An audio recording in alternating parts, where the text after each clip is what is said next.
personnes, toujours souvent parce que l'espace qui tourne à Sali, d'abord, tout le monde qui, oui, comme mon amour, et ils vont être disponibles pour la banane, donc disponibilisant la banane. Alors, je t'aime, bonjour. Bonjour, Ndonangai, na sepeli ndenge boyo talangai, vraiment bienvenue. Alors, nous avons un cadre où tu vas gagner la grande boulot et le lot dans la moto moni m'a échangé de sentir modernisation à faire. Alors, on a habité, c'est comment et ça la main on dit. Bon, tout ça il y a un gros point à voler mboka. Pour ce lingi mboka na vraiment il faut ça le moko et à Singapour mboka qui est de liboso.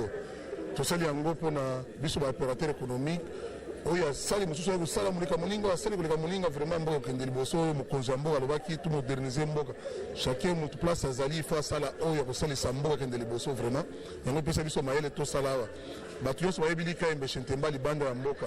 Na salisi mingi libanda mboka na pesi bana libanda musala mingi.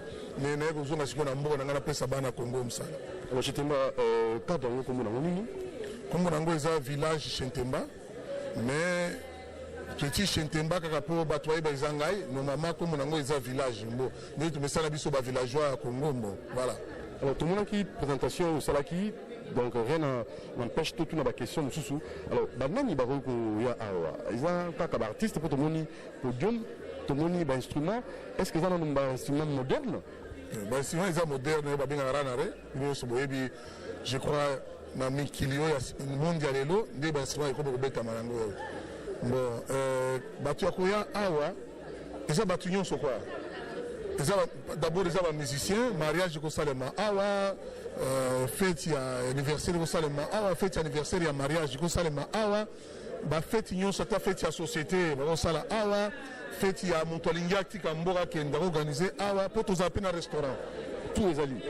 Alors, la réservation c'est le mandé. Réservation tous en bureau, awa, au Tindika Montolinga, bureau à suivre contact. Aussi au Kani, prix à bien, prix à déranger Moutouze. Au Kani, et surtout dans le système.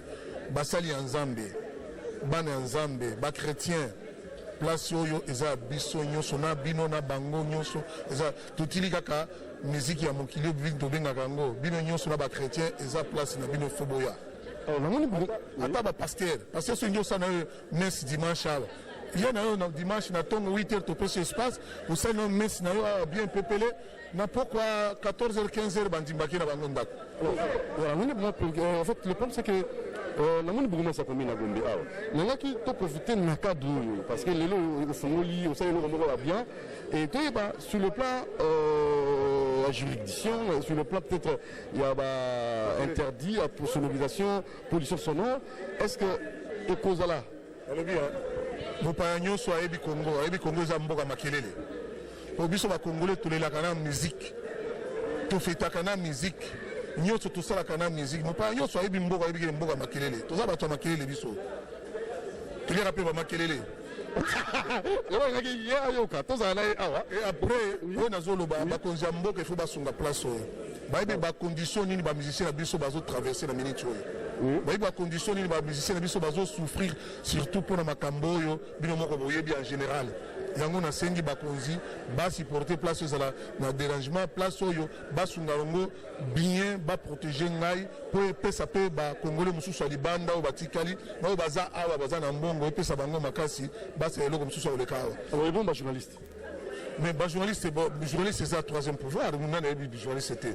Journaliste sur les journalistes c'était marathon. Pour journaliste sur à Tiombeli au Koufi. Alors on a qui on va le bien. Mais oui. Dans le bien. Dans Mboka na biso Congo. Oui. Na biso Mboka na biso. Dans Dilanga. Commerçant salé. Bon exemple vraiment ba politicien Mboka bon exemple. Pardon quand on va te. Alors on a été poussé un petit peu mais pourquoi? Mboka na biso yo. Mboka na biso yo. Ça mboka ya makelele. Ndio so yebi ke za Congo za makelele. Po biso makelele na biso tobota manango tokoli nango. Makelele na biso tobota manango tokoli nango. Tobeta ka muziki na matanga. Ba pays mususu matanga za kimia eza kolela. Biso matanga tobinaka. Obone tobini biso na ba Brazzaville na Brazzaville na mona biso na ba Brazzaville matanga il faut ko bina. Matanga il faut ko mela. matanga faut musique et bêta ils ont vu ça toza ba mbora ba makelele mutu olingi vivre na Congo ndima na makelele. Alors ngi excellence on a mis s'il vous plaît excellence s'il vous plaît juste une minute une préoccupation oui une préoccupation parce que nous allons nous conduire à la commune à Gombe d'abord Doli Makambo bonjour excellence. Bonjour. Alors tout ça produit à Moro tout le monde d'abord cadre de mon ndeni Kitoko. Très bien, trop moderne, trop professionnel, donc ils sont très bien. Mais ils sont dans la carte à centre-ville. Oui, ils sont dans la carte non seulement dans le centre-ville, mais dans la Gombe. La Gombe. Alors, nous avons une pollution sonore. Pour le logo, nous sommes bandits. Nous avons un Lexus légal, à la musique, il y a ma casse, il y a bien. Si vous volume, comme nous, bateau en gambo, le bureau makelele, comme vous inquiétez, t'es baloukaké, bakanga ici quoi. Non, bon, tout le monde a posé depuis le départ, Nenga Bandaki, à ceux qui ont précaution. Et je pense qu'il n'y aura pas de problème, il y a pollution sonore. Et à suivre précaution tellement qu'il n'y en aura pas. Il n'y en aura pas. Non, il n'y en aura pas. Alors, nous nous sommes par rapport à l'Europe Togo à Sali.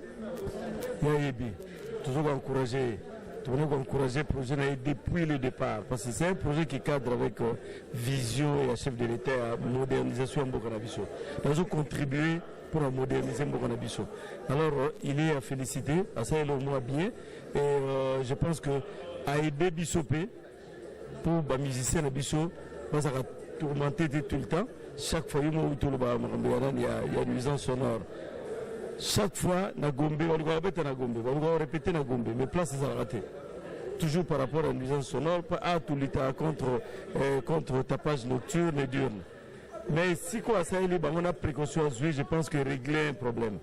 On a bichoté et les musiciens, vous à l'aise, ils remettent un concert à Bango, ça la répétition à Bango, même l'activité culturelle sous ce gros salama, je pense pas que on déranger ma voisin, tellement il y a précaution. Donc, ton sing à peu ceux qui nous ont PC sous moi moyen, à ça la tami ba l'émissaire, quand on va à Gombe. Pour misser ba l'éli Gombe à Gombe, mais place c'est athée. Très bien. Merci excellence. Merci beaucoup. Alors, Merci. ça allait bien. Mais merci. Pour déranger nous en sonore, ils ont un problème. Ils ont un problème. Ils ont un problème. Mais tout le monde a musique, matanga musique, fête musique. Place je suis sur la musique. Il y a une colonie na Congo, il y a la musique. Très bien. Alors, Lexus légal. Bonjour. Bonjour, et ça là important, comme grand frère Azan là. Oui, grand frère. Et c'est important parce que là, c'est la répétition, on va les BD. Tout à l'heure, par exemple, autour élevé les moments son. Oui. On aurait pu vous donner les caractéristiques techniques d'un ABSO. C'est un système lineray, c'est-à-dire c'est un système de monde à baba faisant en colonne. Au cause de la souka salbo, ils peuvent régler le son pour la montagne sur Les sont encore réglables. et même à distance, on n'a pas Même à distance. besoin de plus. Donc en fait, il y a une initiative qu'il faut impérativement encourager. Il faut pas à quelle période et qui sont prêts à investir. Chaque journée, créer cadre et investissement, cadre économique, tout ça. Macroéconomique. Mais comme si son pays oui, il y a beaucoup de discours politiques, c'est normal, mais c'est d'abord un opérateur économique qui s'est dit par les temps qui courent, élection Zoya, trouble, manine. Il dit je m'en fous. C'est mon pays avant tout, j'y crois, je mets de l'argent. Donc je crois qu'ils ont un rôle, il y a artistes principalement d'abord, non seulement de soutenir, mais de tout faire pour trouver un deal ensemble. Et puis c'est un volet qui est hautement commercial, c'est-à-dire que musique ghetto. C'est aussi parce que les artistes ne veulent pas se professionnaliser pour faire du business avec ce qu'ils ont. Il y a Salisco cadre. Il faut que de la Gombe, oui, que nous avons déjà habitué à bloquer. Mais c'est quoi, on l'a. C'est le même titre que mais même avec un peu plus de matériel. Mais plus quand même. Parce que c'est une télévision à 5K. 4K, mais on a 3K. Le plus important est ça, c'est d'abord une personne qui met l'argent sur un projet pour investir dans son pays. Investir dans son pays. D'où, en tout cas, au PCK, merci. Maintenant, aux artistes de montrer qu'ils sont à la hauteur de leur réputation et de faire des choses proprement. De venir à l'heure, c'est une.